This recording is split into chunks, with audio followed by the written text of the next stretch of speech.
Abrimos aquí la gran tertulia de la economía en Capital, la Bolsa y la Vida. Hoy nos acompañan Kamal Romero, es consultor independiente de analítica de datos y economía, y venezolano, que seguro que tiene el corazón ahí puesto también con las noticias, y no son muy bonitas las que nos siguen llegando de Venezuela. Muy buenos días, Kamal, ¿qué tal? Muy buenos días. Porque ahí estamos encontrándonos pues con las ineficiencias casi esperables y ha ocurrido una catástrofe, un drama, ¿no? Los dobles terremotos. Y las ineficiencias de un Estado que, bueno, que es casi fallido, ¿no? Podemos hablar en términos reales.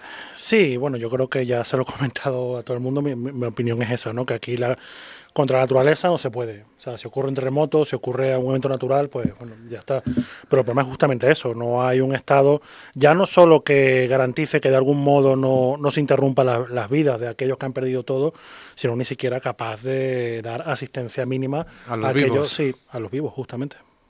Así es, terrible, pero real. Nos acompaña Julián Salcedo, preside el Foro de Economistas Inmobiliarios, es socio director en CEFRE. ¿Qué tal, Julián? Buenos días. Muy buenos días, Luis Vicente. Kamal, pues bueno, a ti en solidaridad con todo el pueblo venezolano, ¿no? Es un desastre más que les corresponde.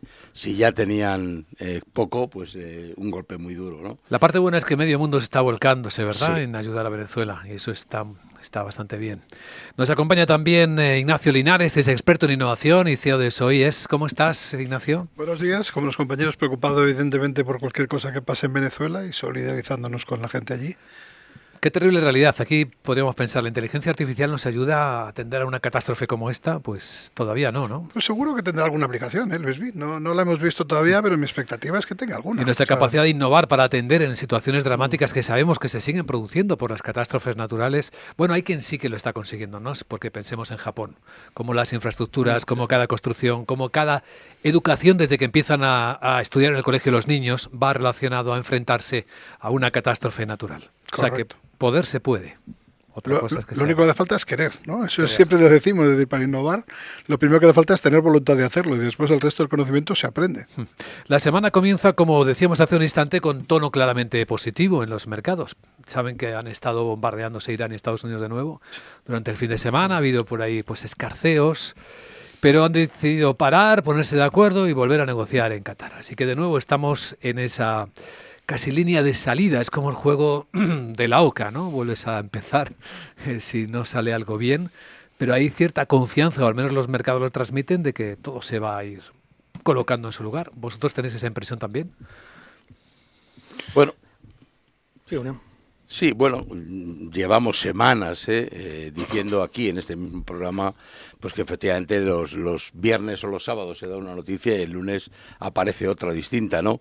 Efectivamente, este fin de semana ha vuelto a haber bombardeos, tanto de Estados Unidos sobre Irán como de Irán sobre bases americanas, ¿no? Más parecen escarceos que una continuidad de la guerra. Yo creo que ya ninguno de los dos, ni Estados Unidos ni Irán, están interesados en que la guerra continúe. Ya las hostilidades duras han pasado y ahora lo que se trata es de ir suavizando esto. Lo que pasa es que ninguno quiere renunciar a sus posiciones. Yo creo que son insisto, los escarceos finales de la guerra. Y sobre eso, recuerden que hay un informe que acaba de publicar el Banco Internacional de Pagos, el BIS, cuyo gerente es hoy Pablo Hernández de Cos, una persona bien conocida en España por sus años como gobernador. Ha publicado un informe cuya lectura les recomiendo a ustedes si les interesan los riesgos, la gestión de los riesgos, porque en contra de esa complacencia general que parece verse en el mundo y que se refleja muy bien en los mercados financieros, de hecho, Pablo Hernández de Cos dice que esta es una de las cosas que le inquieta, la complacencia con las valoraciones de activos en los mercados financieros. Él recuerda que el impacto en la inflación puede ir más allá de la reapertura del estrecho de Hormuz o de la normalización de los precios de la energía, y recuerda que hay elementos ahí que son una gran bola que pesa sobre nosotros, como la deuda pública global. ¿Habéis leído el informe? ¿Habéis escuchado cómo alerta Pablo Hernández de Cos, Kamal?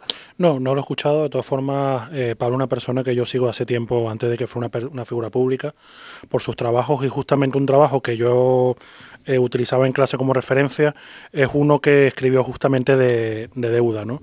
En el cual lo que hacía era que veía, digamos, hacía una cosa muy interesante a partir de un método que estuvo de moda a principios de siglo, que era que veía cuál la vulnerabilidad en función del estado en que está la economía, ¿no? Si está en recesión, si está en expansión, etcétera. Y esto es muy importante porque el tema de la deuda, pues justamente depende de las condiciones en las cuales está la economía.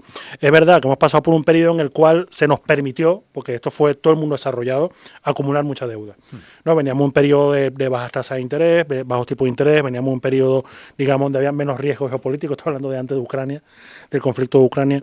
Y esto no ha permitido, no obstante, y yo creo que esto, por ejemplo, en el caso español es una muestra clara de aquello, hemos acumulado una deuda importante. En Estados Unidos ya es una preocupación y yo creo que en el mundo también.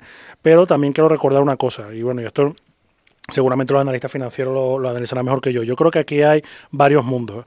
Uno, digamos, el mundo financiero prime, que esa gente está cubierta de todo. Y si ellos mueven los mercados, hay que tener cuidado porque ellos ya tienen un hedge, ya tienen una cobertura para cualquier evento adverso que vaya a ocurrir y tienen ese músculo que no tenemos casi toda la... Y aguantan la caída, Sí, ¿no? sí, la Incluso aguantan. ganan con ella. Exacto. Y luego está el sector público, están los estados. Y yo creo que en este sentido hay que recordar un poco cuál fue la vulnerabilidad que tuvimos muy grave en el 2008, en la crisis de 2008, que era justamente la deuda. En ese entonces era la deuda privada, pero las vulnerabilidades son las mismas. Porque la deuda es algo que hemos visto, y yo creo que ya no hay que explicar, afecta al sector financiero, y el sector financiero es el que regula o es el lubricante de todo el sistema de pagos de la economía.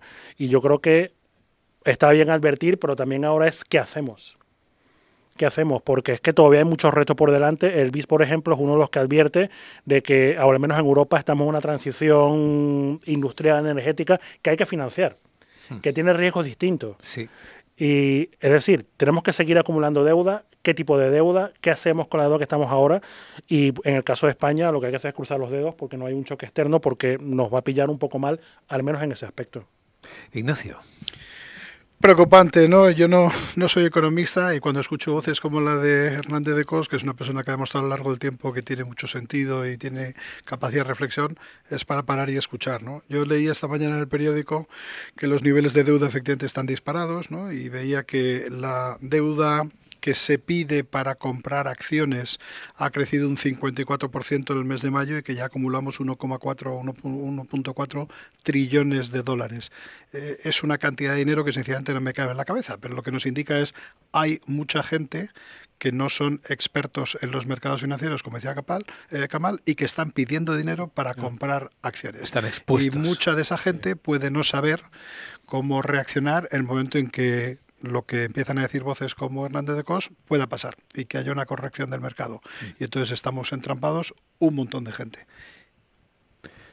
Bueno, pues yo lo primero que quiero decir es que un reconocimiento a Pablo Hernández de Cos, es uno de los grandes economistas de este país, probablemente ha sido el mejor gobernador del Banco de España que hemos tenido, por lo menos en la época democrática, que lo está haciendo muy bien en el Banco de Pagos Internacionales, que me gustaría muchísimo que efectivamente terminara siendo el próximo presidente del Banco Central Europeo. Es una persona solvente, equilibrada, ponderada. Yo creo que tiene todo. Nosotros, el Colegio de Economistas de Madrid, le dimos el reconocimiento de colegiado de honor, o economista de honor, pues hace unos pocos años, y la verdad es que fue un orgullo tenerle, ¿no? Tiene razón, si es que la deuda es impagable, ¿no? Yo creo que a mí me habéis oído quizá alguna vez decir que la deuda es perpetua. Pensar en que los estados van a tener, o vamos a tener, incluido España, capacidad de devolverla, pues es casi misión imposible. ¿Cuál es la clave? Pues la clave está en dos cosas. Decíais lo de la crisis financiera de 2008, el problema que hubo también precisamente con la deuda, el endeudamiento, etcétera. La cuestión es dos. Uno, la capacidad de renovar la deuda, en la medida en que sigan teniendo confianza en un país y nos sigan renovando a nosotros y al resto de países, pues no pasará nada, pero eso no soluciona todo. El segundo es el coste de la deuda, si es asumible, porque claro, efectivamente, el coste de la deuda lo que hace es lastrar, cargar los presupuestos públicos y resta capacidad para otro tipo de gasto público, ¿no? Entonces, bueno, vamos a ver hasta dónde llega el nivel, ¿no? En algún momento tendría que frenarse, ¿no? Yo sí soy economista, Ignacio, y claro, es que el equilibrio presupuestario es la base de toda gestión, ¿no? Y ¿Hay que aceptar el déficit? Sí. ¿Financiarlo con deuda? Sí. Pero solo en determinadas circunstancias. El déficit no puede ser permanente. Lo que sabemos hasta los que no somos economistas es que las deudas al final se pagan. Claro. O sea, eso lo sabemos todos. Luego hay que estar atentos a esa joda también.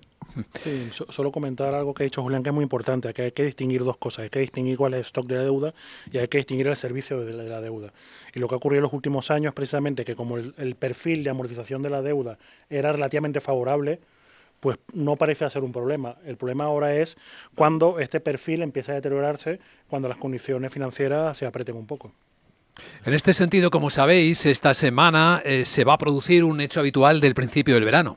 Ya saben que tenemos ritos también en la economía, al igual que en las fiestas de los pueblos, en la economía tenemos ritos y uno de esos ritos importantes es la reunión en Sintra, en Portugal, en esa preciosa localidad portuguesa de los banqueros centrales del mundo. Ahí se encuentran para intercambiar impresiones y lo hacen, pues algunos hasta en manga corta los hemos llegado a ver, o sea, en un ambiente muy relajado en el que no solo el código de vestimenta a veces se relaja bastante, sino también la forma de contar cómo ven la escena.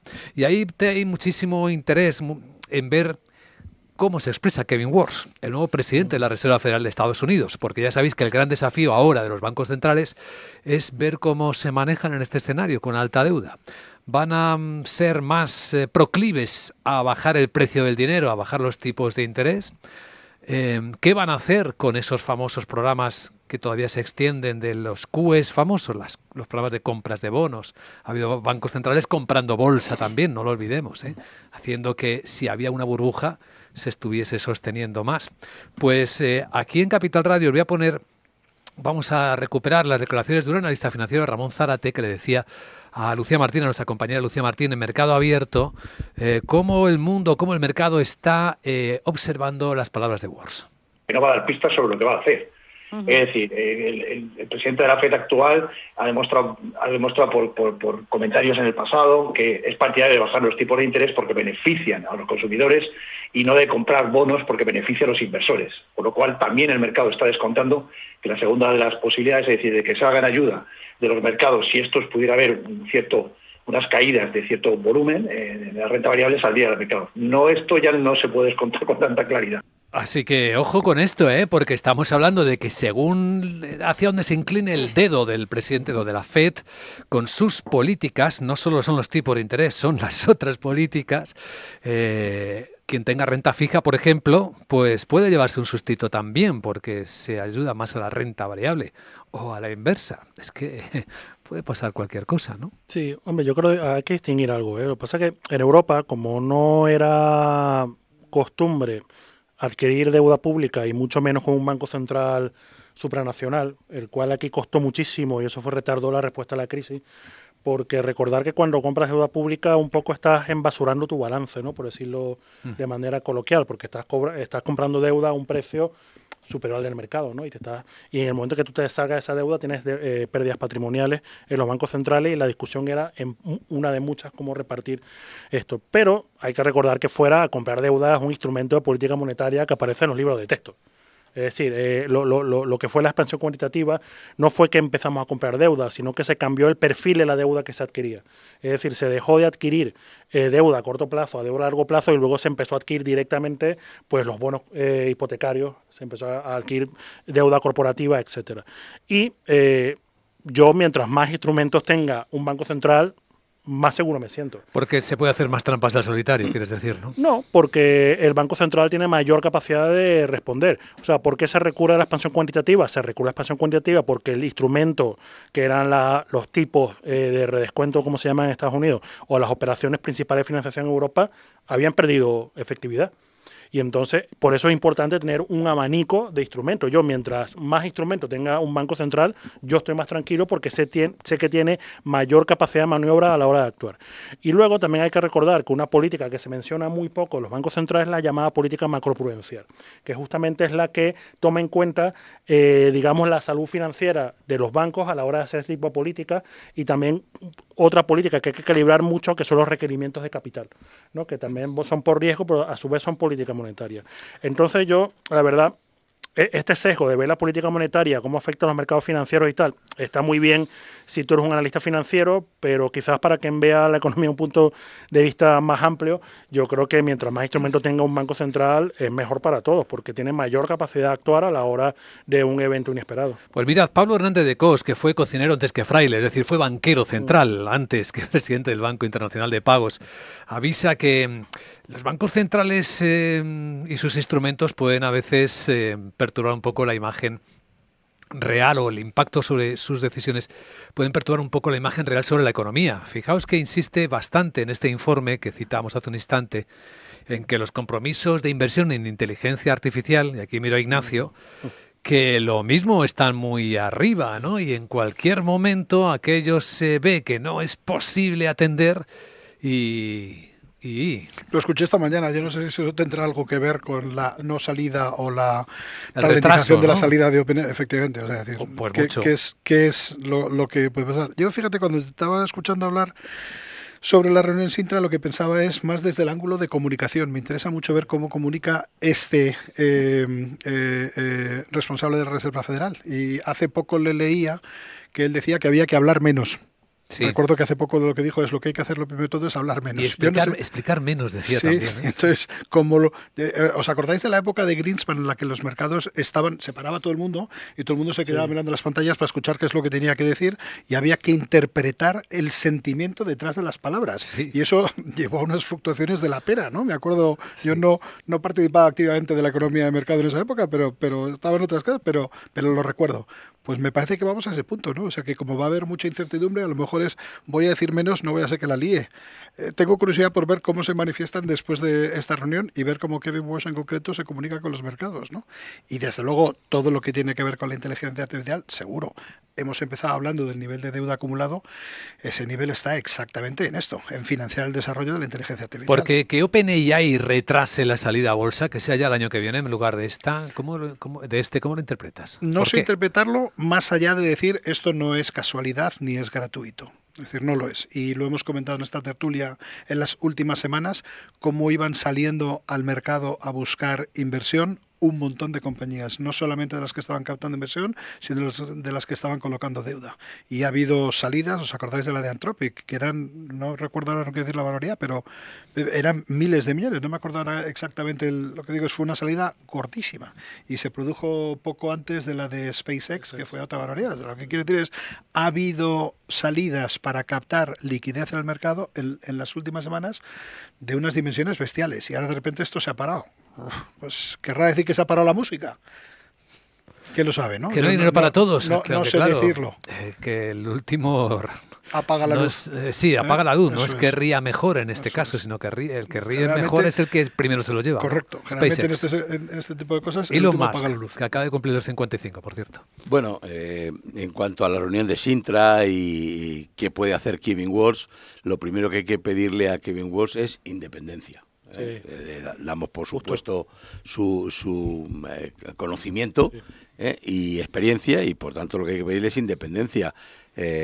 Yo ya en los últimos tiempos ya no oigo tanto a Donald Trump hablar de que hay que bajar los tipos de interés, ¿verdad? No sé si eso es significativo de algo, tal vez porque está más centrado en cuestiones de guerra y otras cosas que en los tipos de interés, ¿no?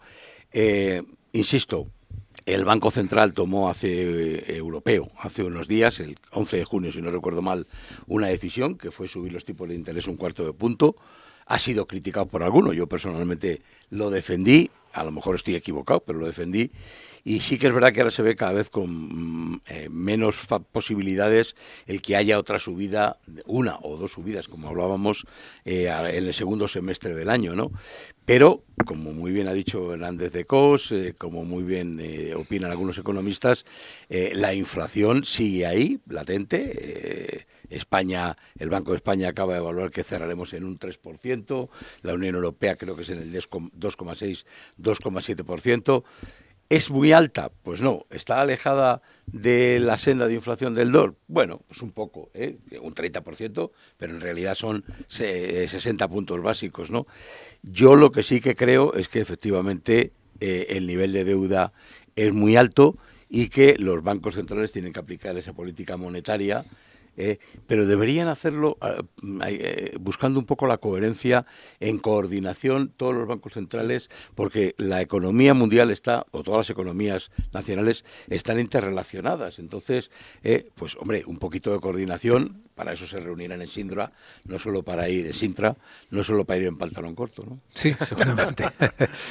Hablaba Ignacio que cuál puede ser la valoración real de Anthropic cuando salga al mercado a lo largo de este año. Según los datos, por recordarlo, ¿no? Por refrescar la memoria, en su última ronda de financiación levantó 65.000 millones de dólares, lo que elevó su valoración conjunto de empresa hasta los 965.000 millones, lo que ha dado a pensar ya a la mayor parte de los analistas que va a rebasar el billón con B de dólares de evaluación en el mercado. Una auténtica barbaridad, efectivamente. Ojo, y ahora tenemos la de OpenAI pendiente, ¿no? Sí, esa se queda en lista de espera, Correcto. ¿no? Bueno, y entre medias habrá otras emisiones que no son salidas a bolsa, que son emisiones de bonos. Correcto. Acaba de cerrar la suya SpaceX, 25.000 millones de dólares la pasada semana, y todo es dinero. Es decir, puede ir al lado de renta fija corporativa, como ha hecho en la segunda parte SpaceX. Primero lo hizo en la bolsa, o puede ser por la bolsa, ¿no? Y se suma a los 1.4 trillones de dólares que decíamos que teníamos en mayo de deuda acumulada de gente que ha pedido dinero para acudir a este tipo de operaciones. Pero aunque la deuda sea perpetua, como suele decir Ray Dalio, los pasivos de algunos son los activos de otros. Eso es dinero que alguien ha prestado y que de alguna manera Hay que recuperar. querrá recuperar y querrá rentabilizar incluso, ¿no? En el mejor de los casos, pero recuperar también. Así que eso recuerda mucho al famoso cuento del rey desnudo, ¿no? Cuando alguien diga, ay, esto no se va a poder pagar, cada vez que alguien dice, esto no se va a poder pagar. Lo que sí que es verdad es que una deuda tan elevada, como la que está diciendo ahora mismo Ignacio, o la que tenemos nosotros, 1,7 billones de euros y creciendo, porque efectivamente no parece que esto tenga un freno inmediato. Es verdad que hay dos formas de medir la deuda. Una es en porcentaje del PIB, y efectivamente la nuestra, en concreto en porcentaje del PIB, disminuye, pero solamente es por consecuencia de que el PIB nominal crece. Y la otra es en valor absoluto.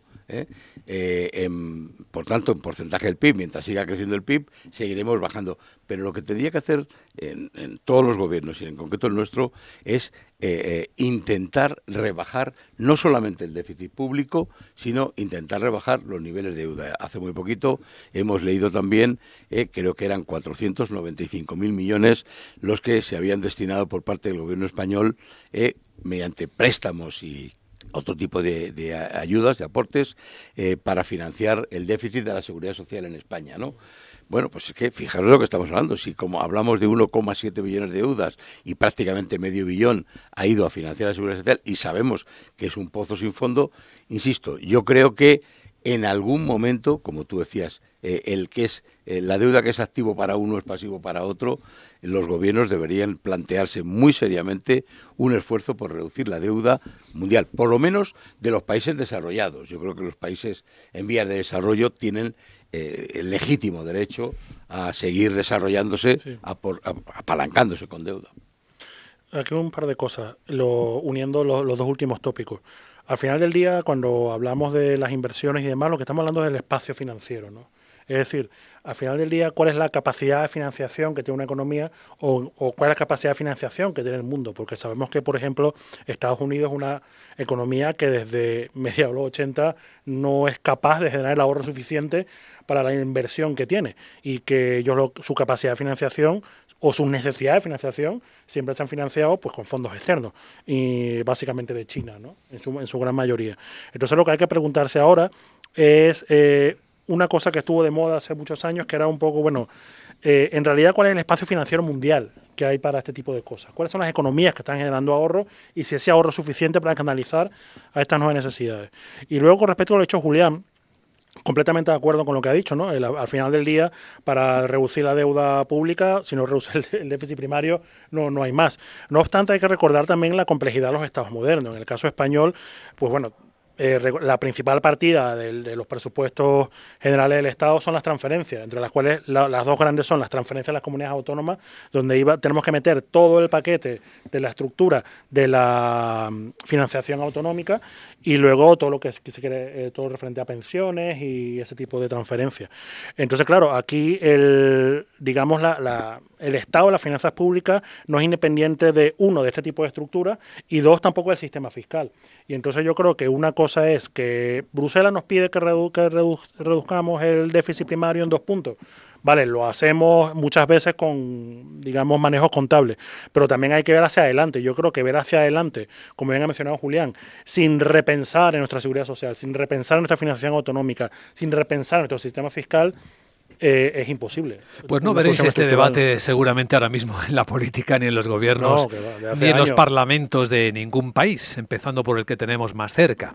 Aquí de lo que se habla en España, bueno, ustedes ya lo saben de sobra, son los temas habituales, no hay así ninguno que mejore o empeore las cosas en el comienzo de la semana. Se habla mucho del Mundial de Fútbol y hay una lectura económica que está recorriendo todos los medios de comunicación del mundo, sobre todo los mexicanos, los americanos y los canadienses, los 3 países que comparten la celebración del Mundial de Fútbol. Y es que se ha convertido en un evento premium, es decir, los aficionados y los hinchas dicen que esto ya no, ha perdido la parte democrática, que ya sí. Acudir a un partido, acercarse a una ciudad, es que los precios del hospedaje han subido un 1000% en algunas ciudades donde se están celebrando los partidos, sin hablar de las entradas, que pueden superar los $11.000 en algunos encuentros. $11.000 entrar a ver un partido de fútbol, pero a ver, ¿nos hemos vuelto locos? O efectivamente hemos creado un deporte premium al que solo van a poder asistir, y eso que son muchos miles de personas. Yo creo que ahora sabemos por qué la gente chilla en los estadios, ¿no? No están animando al equipo. Por lo que le duele la entrada. Claro, y no están animando al equipo. Y hasta la hamburguesa que toman. Es una barbaridad. Vuelvo un segundo a lo que estaban comentando Kamal y Julián, yo les escucho con atención porque, como digo, no soy economista y ese nivel de macro se me escapa, así que aprendo mucho con vosotros dos. Pero cuando hablamos de la deuda, por ejemplo, me viene a la memoria la cantidad de veces que hemos hablado de cuánto de esa deuda se dedica a inversión y cuánto de esa deuda se dedica a pagar los servicios, a servir la deuda, ¿no? A pagar los intereses de la deuda y a gasto público. Es decir, tú mencionabas, Julián, el elefante de la habitación, que es el de las pensiones, evidentemente, y luego también los déficits de la seguridad social. Y vuelvo a acordarme siempre de la gente más joven y de la gente que necesita que haya inversión en el país. Si acumuláramos esa deuda, no estoy diciendo que sigamos acumulando deuda, pero lo que digo es, si por lo menos dedicáramos una mayor parte de esa deuda a inversión y a algo que creamos que va a tener un retorno al futuro, pues otro gallo nos cantara. Pero haríamos el mundo mejor, seguramente, el mundo que viene mejor. Claro. Y una vez más, recupero el punto que tú decías, Luisby, no estamos hablando de esto, porque ese tipo de debate es muy poco agradable políticamente. No interesa. Es decir, la gran mayoría de la gente que vota son gente más mayor cuya principal preocupación son las pensiones. Vaya usted a decirle ahora a esa gente que va a reducir las pensiones porque va a invertir más en infraestructuras o en educación o en proyectos de inversión. Delicado el tema, pero hace falta poner ese debate encima de la mesa. Yo quería retomar el tema que ha puesto encima de la mesa Luis Vicente de los eventos, ¿no? Sí. Y el precio de los eventos, premium o como los queramos llamar, ¿no? Efectivamente es que el precio que han adquirido asistir a cualquier tipo de evento, no solamente los partidos de fútbol como tú decías, sino los conciertos musicales o cualquier otro tipo de evento, repito, espectáculo, pues es que ya se han convertido casi en prohibitivos para una gran parte de la población, pero sin embargo se siguen llenando completamente los recintos, los estadios, y la gente lo paga, sobre todo vemos mucha gente joven, tal vez no al fútbol, pero sí a este otro tipo de eventos. Y lo quería poner en conexión con un país como es el nuestro, que es España, en donde recibimos un montón de turismo y en donde todo este mundo de los eventos, me refiero desde el World Congress Telefonía en Barcelona hasta la cantidad de eventos que se hacen aquí en Madrid. El próximo será, creo que es en septiembre, la Fórmula 1, ¿no? Entonces, claro, es un atractivo para que venga un montón de gente que deja un montón de dinero y de beneficio, por tanto, en las ciudades en donde se celebran, pero a su vez eso impulsa al alza los precios para los residentes de la zona, ¿no? Desde los hoteles, los restaurantes o lo que sea, hasta la misma asistencia a esos eventos, ¿no? Y bueno, pues habría que plantearse si realmente son cada vez claro, cada vez estos eventos premium que tú dices son cada vez más atractivos, ¿no? O sea, los medios que se utilizan son tremendos, ¿no? Pero cada vez son más costosos. A mí me cuesta, yo soy un enamorado, por ejemplo, de la música, y la música pop, además. Ha estado recientemente, hace muy poquito, Eric Clapton aquí. ¿Estuviste viéndolo? En España, no fui. Vaya. Pero no, Precio era muy caro. pude. Eres platónico, entonces. El precio era muy caro. Me parecía muy caro. Pues, Julián dijo, yo no pago eso. Esas entradas premium que dice, o que no decía Julio Vicente, pero que las existen, ¿no? Eso que están detrás del escenario. Y ¿no? los de la casita, ¿no? Sí. También. Claro, la casita en donde se pagan 1.500 euros o lo que Sí. sea, o más, supongo, ¿no? Pues Me fijaos parecen que, cifras que escandalosas, ¿no? este tema es uno de los corazones de la economía, de lo que más fascina en el mundo de la economía, que es, y nos puede recordar la famosa frase que tanto repetía Humberto Eco: solo un necio confunde valor con precio. Ahora mismo, aquellas cosas que se valoran mucho, las experiencias, ahora se valora la experiencia por encima de todo, se está dispuesto a pagar cifras que son increíbles. Y aquí hablamos puramente de experiencias, estar en el evento, estar Sí. en el partido de fútbol. Sí. Y hay un ejemplo muy singular. Cualquiera de los jóvenes que van a uno de estos eventos, pues no está dispuesto a pagar más de 50 euros por el vuelo que le lleve hasta otro país, hasta otra ciudad. Y en cambio se gasta 3.000 euros en la entrada. Es decir, fijaos, hay una cosa que no valora nada y no está dispuesta a pagar por ella, y es una commodity que se abarata y que se convierte en no solo un low cost, sino en algo muy barato, y por otra cosa que quizás no lo valga, pero lo valora en esa proporción, está dispuesto a pagar lo inimaginable, cosas que parecen de locura. Sí. Mágico, ¿no? En la economía es esto. Sí, bueno, yo creo que esto es un problema clásico de economía, ¿no? La teoría del valor, ¿no? O sea, lo que mayor precio tiene es lo que en el fondo valoramos más. Pero Y- valor en términos de valoración humana, que no sí, sí, responde a valor sí, sí, sí. físico No, no, o a exacto. valor... No, justamente, la teoría del valor es eso, que al final del día, que fue esta discusión clásica, ¿no? Y que al final gana, entre comillas, la teoría del valor subjetivo justamente por esto. Porque al final del día es el valor que tú le asignas a un objeto lo que, lo que determinará su precio. Con respecto a lo que ha hecho el Mundial, yo me pregunto algo, pues aquí todos tenemos una edad, y yo recuerdo, o sea, el Mundial así que recuerdo, digamos, más antiguo es el México 86, ¿vale? ¿El Mundial de Fútbol alguna vez no ha sido algo premium? Es decir, pensemos, ¿quién podía en el año 86 viajar a México, asistir a 3 partidos, desplazarnos entre ciudades? Y como digo México, bueno, Italia 90, imaginemos un americano, un mexicano que quisiera venir a Italia en los 90, cuando no existían vuelos low cost, cuando había muchas menos rutas aéreas que hoy día. Entonces, yo no veo tampoco el Mundial de Fútbol que sea una novedad, que no sea un evento popular. O sea, para mí siempre ha sido un evento este año carísimo. tengo la sensación, cuando yo veo los precios que hablábamos al principio, las entradas más baratas que he visto eran 1.900, 2.000 dólares. Sí, sí, sí. Si tú te planteas ir 2 o 3 miembros de una familia, estás hablando pastizal. Más luego los vuelos. Pero es que incluso luego he visto información, por ejemplo, de los tránsitos internos, o sea, dentro de la ciudad de Nueva York, por ejemplo, para ir hasta Nueva Jersey, coger un tren que tardaba como 20 minutos o cosa, y creo que eran 150 dólares. Quiero decir, si empiezas a sumar eso, hablas de una pasta. Es deuda una vez más que vas acumulando, porque la mayoría de la gente no lo está pagando cash, sino que está acumulando deuda. Y claro, en el caso de los más jóvenes, desde luego, si lo reflexionas desde el punto de vista del consumidor, es que les hemos quitado la posibilidad de invertir ese dinero en otro tipo de cosas que a lo mejor cuando nosotros éramos más jóvenes sí que lo dedicábamos. Pagábamos casa, pagábamos coches, pagábamos otro tipo de cosas, y entonces no te planteabas ir a conciertos que te costasen un dineral. Pero si tú ya has asumido que la casa no la vas a tener y que el coche no te lo puedes plantear, y que, pues entonces a lo mejor, no sé si 3.000, pero N euros por una entrada de un concierto que durante unas horas te aísla y te abstrae y te hace pasártelo bien, ya te parece un coste razonable. Pues es parte del comportamiento del consumidor. No sé si cuadra, ¿eh? Bueno, es parte del comportamiento del consumidor, ¿no? Lo que has dicho también del tema de la valoración, hay una valoración que ahora es muy importante, que quizás no era tan importante para nosotros, Ignacio, que era la valoración social. Entonces, nosotros mencionaba la casita en el concierto de Bad Bunny en Madrid, pero es que esto era transparente. Había mucha gente que decía, no, es que yo he venido, porque aquí si no vengo, no soy nadie. Sí. Si a no mí no me vengo, gusta Bad Bunny, pero... Si no voy al evento, pero- es la nueva filosofía, ¿no? Si no vengo al evento, no existo. Sí, bueno, no, pero efectivamente yo creo que lo que decía también Ignacio ahora de los jóvenes, ¿no? Que priman, digamos, el corto plazo o muy corto plazo y las experiencias. Pero ¿no? porque les hemos llevado ahí, Julián. Claro, Yo sí, no, sí, sí, no lo no. digo porque el joven sea un cretino No, hoy en día, que no. no participo, sino sencillamente por decir, oye, es que no les hemos dado la posibilidad de pensar en medio y largo plazo. Pues voy a pensar en el corto.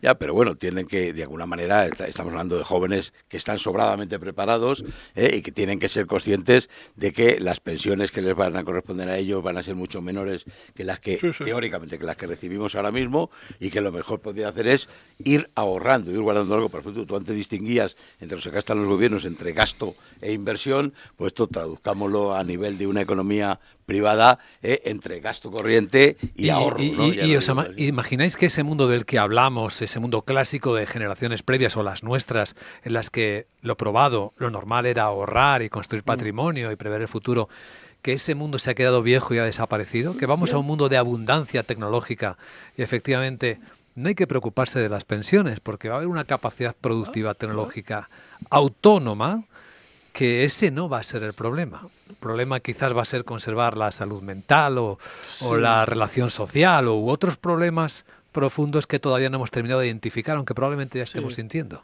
No, pero a ver, es verdad, yo estoy de acuerdo con Ignacio. O sea, yo creo que este supuesto del que parten algunos de los jóvenes son tarados, yo no creo que son tarados. Yo creo que se están enfrentando a un entorno bastante distinto al nuestro. La tecnología les ha permitido tener, llamémoslo entre comillas, pequeños lujos que para nosotros no eran posibles. Y eso no es malo per se. Luego también las perspectivas han cambiado. Yo creo que no sé. Yo, por ejemplo, yo hablo por mí, ¿vale? Yo era joven en los 90. Eras más joven en los 90. ¿No? Y los tipos de interés eran altísimos y demás, y tú pues con cualquier dinero que tenías en el banco tú veías que crecía. Y claro, ahora estamos en un mundo completamente distinto. Esta gente se ha criado cuando eran adolescentes en un mundo de tipos de intereses reales negativos, y que donde meter dinero en el banco es perderlo. Y financieramente ahí no estaban equivocados. Y luego también invertir hoy día es mucho más complicado que hace años. O sea, mucho más complicado, mucho más complejo.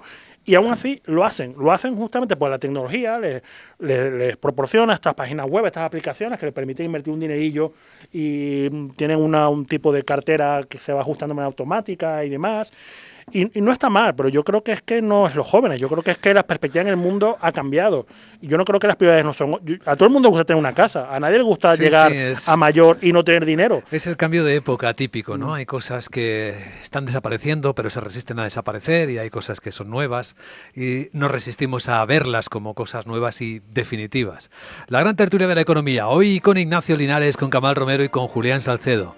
Hemos dado un buen repaso a la actualidad. Gracias por acompañar. Buena semana, buen fin de mes también, ¿eh? Buena semana a todos. Ahora llegan los mercados. Ya están Laura Blanco y Sandra Torrecillas con el informe de preapertura preparado para ayudar a nuestros oyentes y espectadores por YouTube a tomar mejores decisiones.